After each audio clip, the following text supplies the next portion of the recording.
Next topic हमारे पास है frequency response techniques. So already हमने ये थोड़ा सा कवर भी किया था लेकिन उसमें से हमने बोर्डे प्लॉट्स कैलकुलेट की थी जब भी हमारे पास जो ट्रांसफर फंक्शन है वो हमारे पास सिंगल ऑर्डर का होगा। उसके लिए हम बोर्डे प्लॉट्स कैलकुलेट कर सकते हैं। उसका हम मैग्नीट्यूड प्लॉट भी कैलकुलेट कर सकते हैं और प्लस फेजर प्लॉट्स भी कैलकुलेट कर सकते हैं। उसमें से हमारे पास 20 लॉग लेते थे जो हमारे पास फ्रीक्वेंसी होती थी रेडियन ओमेगा एन की, वो वैल्यू उसमें से हम पुट करते थे और उसके मुताबिक हमारे पास क्या हो जाती थी, उसकी एक ग्राफ हमारे पास आ जाती थी। तो हमारे पास जितने नंबर ऑफ पोल्स होते थे उसके लिए हम अलग अलग से ग्राफ ड्रा कर लेते थे। एंड में से हम फिर उसको कंबाइन कर लेते थे। जब हम हमारे पास ट्रांसफर फंक्शन है वो हमारे पास चेंज हो जाएगा, अगर हमारे पास वो सेकंड ऑर्डर का आ जाए तो उसके लिए हम किस तरह से बोर्डे प्लॉट्स कैलकुलेट कर सकते हैं। द फर्स्ट थिंग इज कि हमारे पास हमें ट्रांसफर फंक्शन गिवन है G of S is equal to S plus 3 divide by S plus 1 into S square plus 2 S plus 25। ये हमारे पास ट्रांसफर फंक्शन गिवन है। इसमें हमारे पास एक पोल है जबकि एक जीरो है जबकि तीन पोल्स हमारे पास बनते हैं। द फर्स्ट थिंग इज कि हमारे पास हमने क्या करना है, इस इक्वेशन को इस तरह अरेंज करना है कि हमारे पास क्या हो जाए कि हमारे पास जो कंपोनेंट है वो लो फ्रिक्वेंसी गेन की तरफ आ जाए। तो इट मीन कि हमारे पास अगर हम इस इक्वेशन से 3 कॉमन ले ले तो यहाँ पर s डिवाइड बाई 3 प्लस 1 आ जाएगा। और अगर हम इससे 2 कॉमन ले ले तो s डिवाइड बाई 2 प्लस 1 आ जाएगा। और अगर इससे हम क्या कर ले 25 कॉमन ले ले तो हमारे पास क्या आ जाएगा, s square divide by 25 plus 2 divide by 25 plus 1 आ जाएगा। तो एंड में हमारे पास 2 मल्टीप्लाई बाई 25 इससे 50 आ जाएगा और ऊपर हमारे पास 3 आ जाएगा।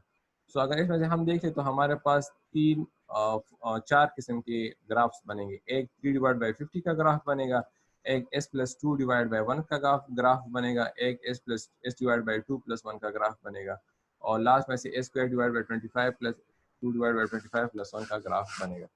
तो हमारे पास ये 4 किस्म के ग्राफ्स बनेंगे। इसको ड्रॉ करने के लिए हम क्या कर लेंगे, फर्स्ट हम ले लेंगे कि हमारे पास हम एस से यहाँ पर हमारे पास है। सो फर्स्ट हम इस तरह कर लेंगे कि हम जीरो से स्टार्ट ले लेंगे कि हमारे पास अगर एस की वैल्यू जीरो है तो इट मीन हमारे पास ओमेगा एक्सिस जे ओमेगा की वैल्यू जीरो है। सो जे ओमेगा की अगर वैल्यू हमारे पास जीरो है तो वो हमारे पास जो 3 डिवाइड बाई 50 है यहाँ पर एस की वैल्यू हमारे पास जीरो आती है।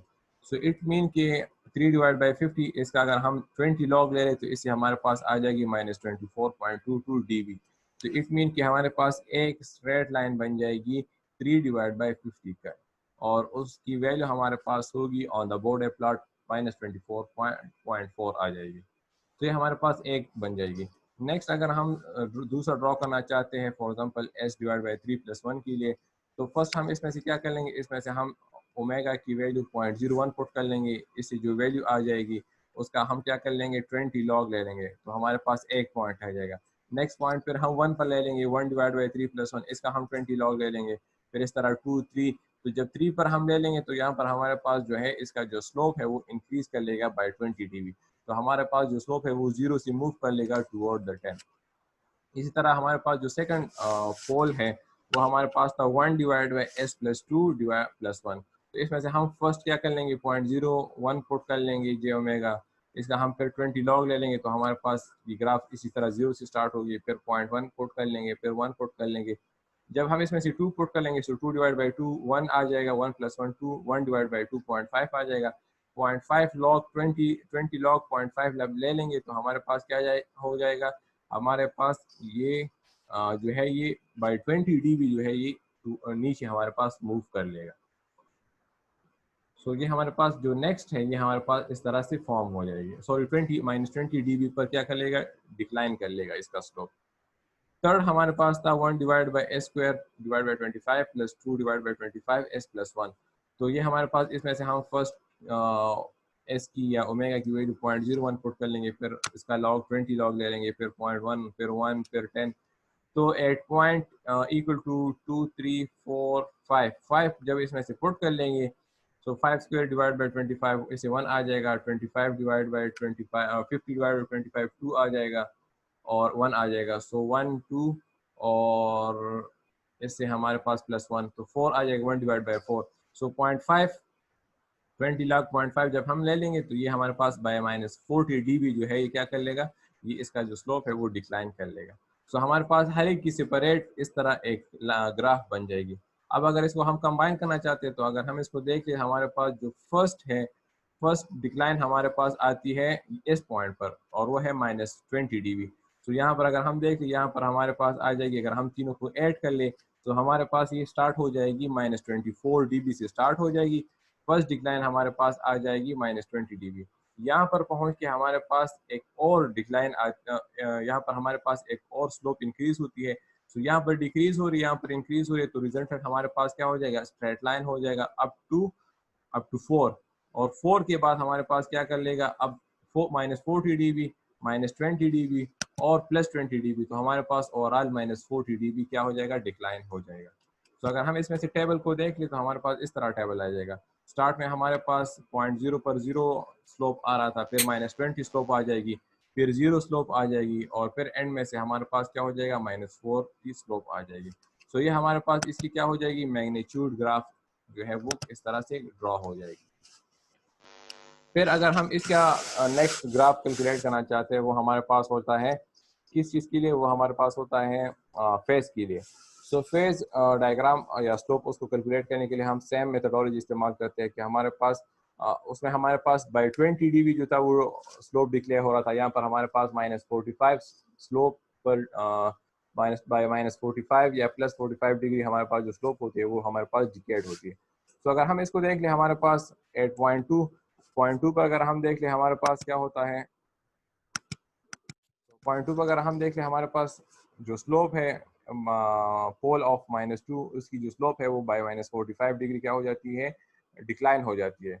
0.3 पर हमारे पास जो जीरो की स्लोप है वो पॉजिटिव में चली जाती है, जबकि पोल की जो स्लोप है वो हमारे पास नेगेटिव में आ जाती है। फिर हमारे पास फिर एट 0.5 हमारे पास फिर -45 पोल की जो स्लोप है वो बाय -45 डिक्रीज हो जाती है, जबकि जीरो की जो स्लोप है वो बाय 45 डिग्री इंक्रीज हो जाती है।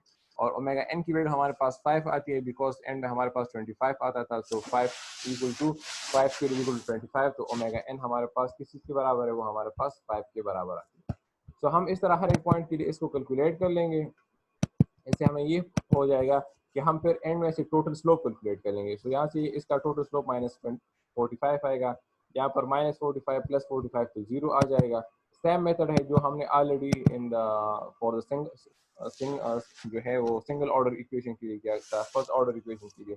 यहाँ पर अगर हम देख लें -45 + 45 तो 0 हो जाएगा और यहाँ से -90 आ जाएगा। तो हर एक पॉइंट के लिए हम इसको कैलकुलेट कर लेंगे। ये हमारे पास क्या हो जाएगा, हर एक पॉइंट के लिए ये हमारे पास इस तरह का ग्राफ आ जाएगा। हर एक इक्वेशन के लिए s/3+1 के लिए 1/s+2+1 के लिए हमारे पास ये वाला 3/50 के लिए, ये वो स्क्वायर के लिए, और तीनों के एंड में से हम क्या कर लेंगे, इसको फिर एंड में से हम कंबाइन कर लेंगे। तो हमारे पास इसका जो रिजल्टेंट फेज ग्राफ है, जो फेज ग्राफ है इन टर्म्स ऑफ डिग्री, वो हमारे पास क्या हो जाएगी, वो हमारे पास कैलकुलेट हो जाएगी। सो इस तरह हमारे पास फेज ग्राफ कैलकुलेट होता है और मैग्नीट्यूड ग्राफ कैलकुलेट होता है किसी भी ट्रांसफर फंक्शन के लिए। अच्छा, बाज़ औक़ात हमारे पास क्या होता है, बाज़ औक़ात हमारे पास जो सिस्टम रिस्पॉन्स होता है उसमें हमारे पास स्टेडी स्टेट एरर ज़्यादा होती है। अब उस स्टेडी स्टेट एरर को कंपेंसेट करने के लिए हम डिफरेंट टाइप्स ऑफ कंट्रोलर इस्तेमाल करते हैं। तो the first thing is the transient response by gain adjustment. अगर हम किस तरह किसी सिस्टम की जो गेन है उसको किस तरह एडजस्ट करते हैं। सो हम फर्स्ट ऑफ ऑल स्टेप्स हमारे पास ये होंगे कि अगर हम किसी कंट्रोलर को डिज़ाइन करेंगे तो फर्स्ट हम उसे क्या करेंगे, फर्स्ट हम उसका बोर्ड एक मैग्नीट्यूड और फेज प्लॉट जो है वो ड्रॉ कर लेंगे, ताकि हमें गेन का पता चल जाए कि हमारे पास जो एक्चुअल वैल्यू इसकी क्या आती है, और दूसरा हम डिज़ाइन क्या करना चाहते हैं वो हमारे पास क्या है। फिर हमारे पास ऑलरेडी हमने फेज मार्जिन और percent overshoot in the chapter number 4 ये हमने स्टडी आउट की थी इसकी इक्वेशन।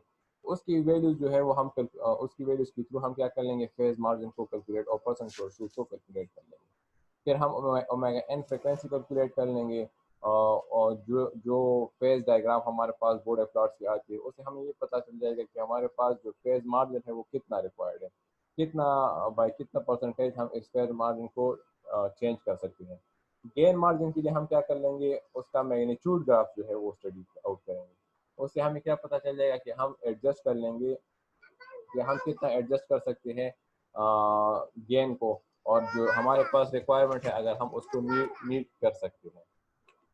तो अगर हम इसको देख लें, ये हमारे पास क्या है, ये हमारे पास फॉर एग्जांपल एक सिस्टम है, एक बोर्ड प्लॉट है जिसमें हमारे पास जो गेन है वो हमारे पास शो कर रही है, एक मैग्नीट्यूड की शो कर रही है और दूसरी हमारे पास फेस की हमारे पास शो कर रही है। तो इस पॉइंट को अगर हम देख लें, यहाँ पर जो ए बी पॉइंट है, सो ए पॉइंट जो बी पॉइंट,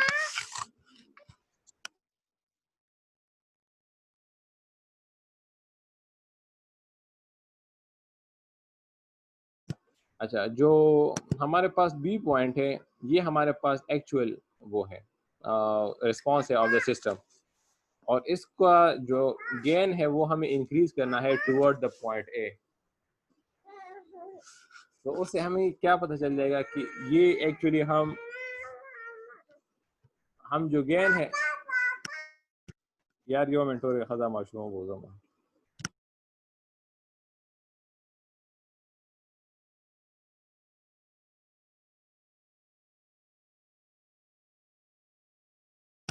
अच्छा, सो यहाँ पर भी एक्चुअल हमारे पास जो सिस्टम रिस्पॉन्स है वो बी पर है और इसको हम मूव करना चाहते हैं टुवर्ड द ए।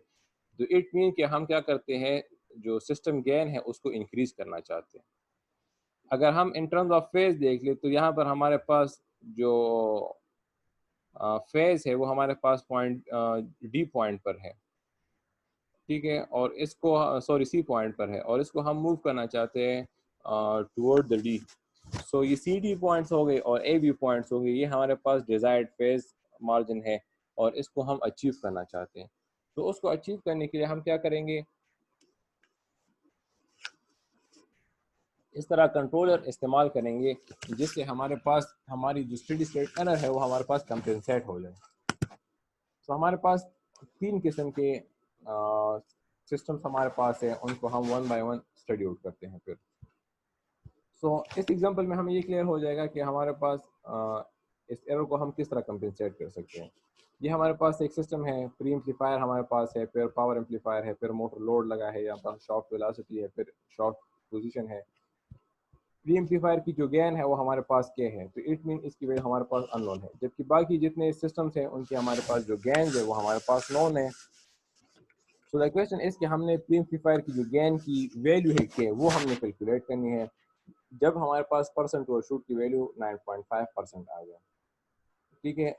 जो इनपुट है वो हमारे पास स्टेप इनपुट है, और नेक्स्ट हमारे पास क्या होगा, जो और यूज़ हमने क्या करना है, यूज़ हमने फ्रिक्वेंसी मेथड इस्तेमाल करने हैं। So the first one is कि अगर हम के की वैल्यू को सेट कर ले 3.6 पर और हम मैग्नीट्यूड को प्लॉट कर ले 0 dB से at omega is equal to 0.1, it mean कि अगर हम इस फिगर को देख लें इससे आपको क्लियर हो जाएगा कि ये हमारे पास, अगर हम गेन को स्टार्ट कर ले 0 से और ओमेगा की वैल्यू हम 0.1 सेट कर ले, तो हमारे पास जो मैग्नीट्यूड ग्राफ है वो हमारे पास, जो गेन ग्राफ है वो हमारे पास इस तरह आएगी, ये वजह आएगी। इट मीन कि ये हमारे पास एक्चुअल आती है, जबकि डिज़ायर्ड हमारे पास वो और है। डिज़ायर्ड हमारे पास क्या है, उसमें हमारे पास 9.5% ओवरशूट उसमें से शामिल है। सो परसेंट ओवरशूट का formula already in the chapter number 4 हमने स्टडी आउट करा, जिसमें हमारे पास सेटलिंग टाइम थी, टाइम कांस्टेंट होती थी, राइज टाइम होती थी, फॉल टाइम होती थी, परसेंट ओवरशूट होती थी, ये वैल्यूज हमने कैलकुलेट कर दी। सो उसमें से हमारे पास डैम्पिंग रेशियो की वैल्यू होती थी, ठीक है। तो जब हम हमारे पास परसेंट ओवरशूट की वैल्यू आ गई, उसमें हमारे पास जीटा की वैल्यू अननोन होती है। सो परसेंट ओवरशूट की वैल्यू अगर हम 9.5% पुट कर ले तो हमारे पास जीटा की वैल्यू क्या कैलकुलेट हो जाएगी, 0.6 कैलकुलेट हो जाएगी। जब 0.6 कैलकुलेट हो गई तो अगर हम इसको इक्वेशन जो ऑलरेडी हमने पढ़ी है in the chapter number 10 phase margin के लिए, तो वहाँ से हमारे पास जो फेज मार्जिन की वैल्यू है वो हमारे पास आती है 59.2 डिग्री। अब हमें ये पता चल गया कि हमारे पास जो फेज प्लॉट फ्रिक्वेंसी है वो हमारे पास 59.2 डिग्री पर हमारे पास फेज मार्जिन आ रहा है, और इस फ्रिक्वेंसी पर हमारे पास जो फेज डिफरेंस आती है वो हमारे पास -180 डिग्री आती है। इट मीन कि हमारे पास जो फेज एंगल डिफरेंस है वो एक्चुअली हमारे पास आती है -120.8 डिग्री, और हमारे पास जो फेज मार्जिन फ्रिक्वेंसी की वैल्यू आती है फॉर दैट एंगल वो हमारे पास आती है 14.8 रेडियन। तो अगर हम 14.8 रेडियन को प्लॉट कर ले ऑन द मैग्नीट्यूड, तो हमारे पास जो गेन की वैल्यू आएगी वो हमारे पास -44.2 dB आ जाएगी। अगर हम 20 log ओमेगा एन में से फ्रिक्वेंसी की वैल्यू 14.8 पुट कर ले, तो हमारे पास क्या हो जाएगी, हमारे पास इसकी वैल्यू आ जाएगी -44.2 dB आ जाएगी। सो इट मीन्स कि हमारे पास जो मैग्नीट्यूड की वैल्यू है वो हमारे पास राइज हो गई, जीरो से कहाँ पर चली गई, 44 dB पर चली गई। तो इट मीन कि हमारे पास जो मैग्नीट्यूड के गेन में से जो इंक्रीज आ गई फॉर द के इक्वल टू 3.5, वो हमारे पास क्या हो गई, 44.2 dB इंक्रीज आ गई। इट मीन कि हमारे पास जो सिस्टम में गेन की जो वैल्यू हमारे पास थी वो हमारे पास 44.2 dB आ गई, और के की वैल्यू हमारे पास 3.6 है। तो ओवरऑल हमारे पास क्या होगा, ओवरऑल हमारे पास जो फेज मार्जिन है या जो डिफरेंस आएगी इन द मैग्नीट्यूड प्लॉट, वो हमारे पास आ जाएगी 58.39। अगर हम 3.6 को मल्टीप्लाई कर ले 162 के साथ, तो इससे हमारे पास क्या हो जाएगा, हमारे पास 58.39 आ जाएगी। इट मीन कि हमारे पास जो मैग्नीट्यूड प्लॉट है वो शिफ्ट हो जाएगा 583 पर चली जाएगी। तो इट मीन कि हमने क्या कर लिया, मैग्नीट्यूड गेन को एडजस्ट कर लिया। हमारे पास जो फर्स्ट मैग्नीट्यूड गेन थी वो हमारे पास कम थी, अब हमने क्या कर लिया, मैग्नीट्यूड गेन को इंक्रीज कर लिया। मैग्नीट्यूड गेन इंक्रीज करने से हमारे पास क्या हो जाएगा, हमारे पास जो स्टेडी स्टेट एरर है वो डिक्रीज हो जाएगा, बिकॉज एक हमारे पास एक्चुअल रिस्पॉन्स था, एक हमारे पास डिजायर्ड रिस्पॉन्स था, दोनों में डिफरेंस था। तो अगर हम एक्चुअल रिस्पॉन्स को इंक्रीज कर ले टुवर्ड डिजायर्ड रिस्पॉन्स, तो हमारे पास जो स्टेडी स्टेट एरर है वो क्या हो जाएगा, ऑटोमेटिकली डिक्रीज हो जाएगा। सो ये हमारे पास क्या हो जाएगा, इस तरह हमारे पास ये वैल्यू कैलकुलेट हो जाएगी। लेकिन ये वैल्यू हमारे पास होगी for the percent to overshoot 9.48।